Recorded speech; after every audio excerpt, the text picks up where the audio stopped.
Bonjour, bonsoir. Dans cette vidéo, je vais vous parler des dangers qui sont dans l'utilisation des appareils électroniques par les enfants. En effet, puisque nous-mêmes n'avons pas eu les conditions dans lesquelles nos enfants sont nés, nous cherchons à les dorloter. Je précise bien, prendre soin des enfants est une très belle chose. Très belle chose? Oui. Mais comment prendre soin des enfants? Parce que nous sommes en Occident et nous avons un peu plus de moyens, nous cherchons à acheter aux enfants les téléphones portables, des ordinateurs, des jeux vidéo. Mais c'est là, justement, que nous pensions dans le cœur faire du bien aux enfants, mais en réalité, nous leur causons du tort. Quand un enfant vient dans le monde, il vient avec des milliards de neurones dans la cervelle. Vous savez ce qui se passe? Il y a un phénomène psychologique qui s'appelle pruning process. Et ce processus arrive vers l'âge adulte. Donc, les enfants viennent dans le monde avec des milliards de neurones. Ces neurones sont activés quand les enfants jouent. Ils jouent au football et ils prennent de la boue pour dessiner des cases, des voitures, ainsi de suite. Ils jouent avec d'autres enfants, des divers jeux. Quand les enfants sont dans ce système, les neurones avec lesquels ils naissent sont activés. Quand les neurones sont activés, elles restent en vie. Mais quand l'enfant ne fait pas ce genre de jeux, le football, le basket, le dessin, le tam-tam, danser, faire ce genre de choses, quand les enfants ne font pas ce genre de choses, les neurones meurent. Et vers l'âge de 18 ans, il y a ce qu'on appelle le pruning process. Les neurones qui n'ont pas été activés, elles meurent et elles disparaissent. Le danger dans cela est que l'enfant diminue en intelligence. Et si on ne fait pas attention, l'enfant sera incapable d'apprendre beaucoup de choses sur cette terre. Alors, parents, vous qui aimez bien vos enfants et vous cherchez à leur faire du bien, faites attention à ce que vous achetez aux enfants.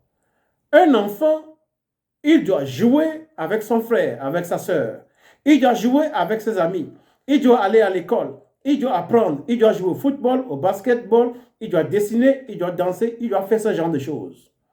Mais quand vous mettez un téléphone portable, un ordinateur, un game devant l'enfant, vous êtes en train de tuer l'intelligence de votre enfant. En fin de compte, vous serez obligé de payer des thérapies pour votre enfant. Et même là, il ne sera pas sauvé. Vous savez, il y a des troubles mentaux qui ont été étudiés. Je vais parler par exemple de l'autisme ou bien premièrement de troubles déficitaires de l'attention. Troubles déficitaires de l'attention qu'on appelle TDAH. Troubles déficitaires de l'attention. C'est une maladie qui a une paupérisation dans l'heure de la nouvelle technologie, des nouvelles technologies. Pourquoi? Parce que l'enfant a besoin de rapports avec son père, sa mère et ses frères, ses sœurs. Mais quand l'enfant est mis devant la télévision, devant l'ordinateur, devant le portable, il n'a plus l'attention des parents, des frères, des sœurs, ainsi de suite. Et l'enfant peut développer des troubles mentaux, dont les troubles déficitaires de l'attention. L'enfant aussi peut développer ce qu'on appelle l'autisme.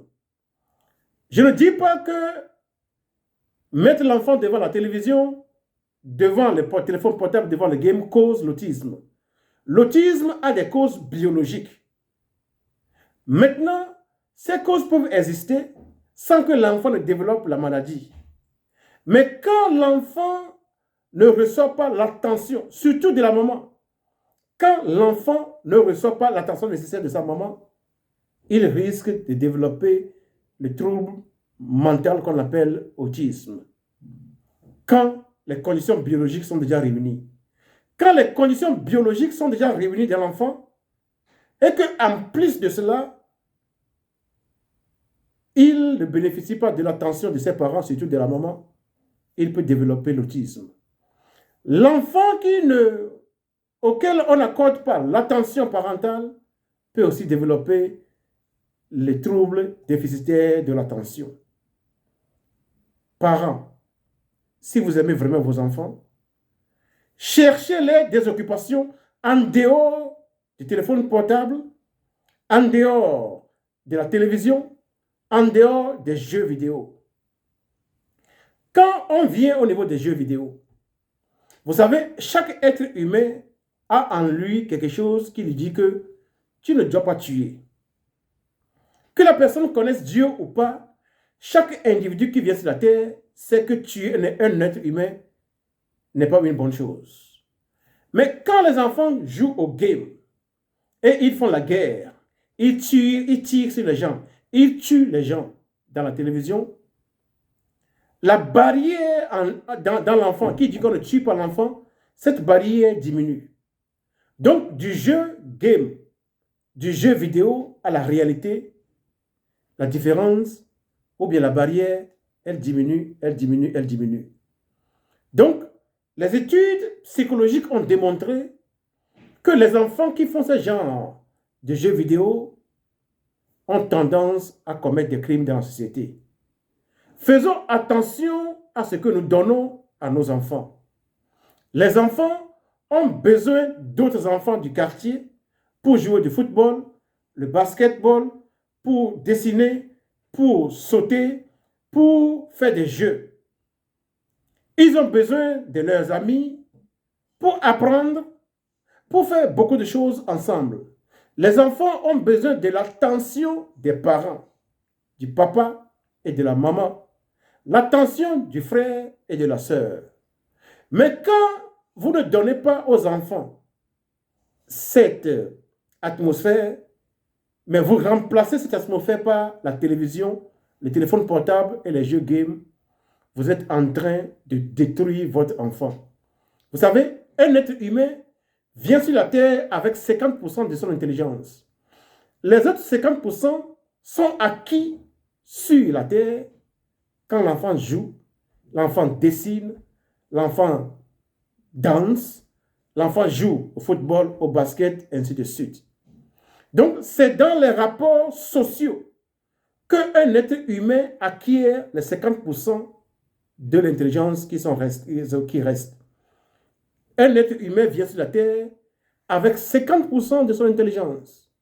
Les autres 50% sont acquis sur la Terre quand l'enfant joue, quand il est en interaction avec son père, sa mère, son frère, sa soeur, ses amis, avec les maîtres, les enseignants de l'école, ainsi de suite. Ne cherchez jamais à remplacer l'interaction sociale de l'enfant avec le téléphone portable, avec la télévision, avec les jeux game, avec l'ordinateur. En le faisant, nous détruisons les enfants et les enfants sont au risque de développer des troubles mentaux graves. Alors, vous qui écoutez ce que je viens de dire, je pense que vous allez prendre ça au sérieux et vous allez aider vos enfants à sortir de ce genre de choses. Et quand je parle des troubles mentaux qu'on appelle troubles déficitaires de l'attention, c'est quelque chose qui attaque beaucoup plus les garçons que les filles. Il y a des prédispositions biologiques à beaucoup de troubles mentaux. Mais ces prédispositions biologiques sont dans le corps, mais très souvent, elles ne développent pas la maladie. Quand les prédispositions sont là et que les parents n'accordent pas à l'enfant l'attention dont il a besoin pour se développer, c'est là où les troubles mentaux prennent la place. Et je vous le dis, une fois qu'un individu est atteint par un trouble mental, la récupération de la santé, c'est un processus extrêmement difficile et incertain. Alors, parents, prenons soin de nos enfants. Évitons que nos enfants soient scotchés devant la télévision, devant l'ordinateur, devant les jeux vidéo, devant les téléphones portables. Déjà, ces genres de choses émettent aussi des ondes magnétiques, électromagnétiques, dont les enfants n'ont pas besoin. Parce que leurs neurones ne sont pas encore totalement formés. Elles sont là. Elles ont besoin de se développer. Elles ont besoin d'être activées. L'activation des neurones ne s'accomplit que dans une relation sociale. Avec la machine, il n'y a pas de sociabilité. Il n'y a pas de sociabilité entre un être humain et la machine. Vous savez que sans les relations sociales, la vie humaine est impossible. Un psychologue américain est venu en Allemagne pour faire une étude. Et l'étude a démontré ceci. Dans un hôpital, il y a des enfants qui sont nés et les mamans sont mortes. Et donc, il y a certains enfants qui sont portés dans les mains par les sages-femmes. À la fin de l'étude, on a remarqué que les enfants qui sont portés au dos ou bien à la main, c'est des enfants qui survivent au décès de leur maman. Mais les enfants qui sont nourris et vêtis seulement, sans contact social, sans contact humain, c'est des enfants qui ne survivent pas. Donc, sans les relations sociales, la vie humaine est impossible. Et donc, prenons soin de ce que nous apportons aux enfants une certaine sociabilité. Un enfant, il a besoin de son père, de sa mère, de son frère, de sa sœur. Il a besoin de ses amis. Il a besoin de sortir de la maison pour aller jouer. En le faisant, ses neurones sont activés. Et quand les neurones restent activés, quand vient l'heure du pruning process, les neurones ne disparaissent pas. Et quand elles sont là, c'est avec cela que l'enfant va acquérir toute connaissance sur la Terre. Mais quand les neurones ne sont pas activés, vers les 18 ans, celles qui ne sont pas activées, elles meurent et elles disparaissent. Je vous remercie.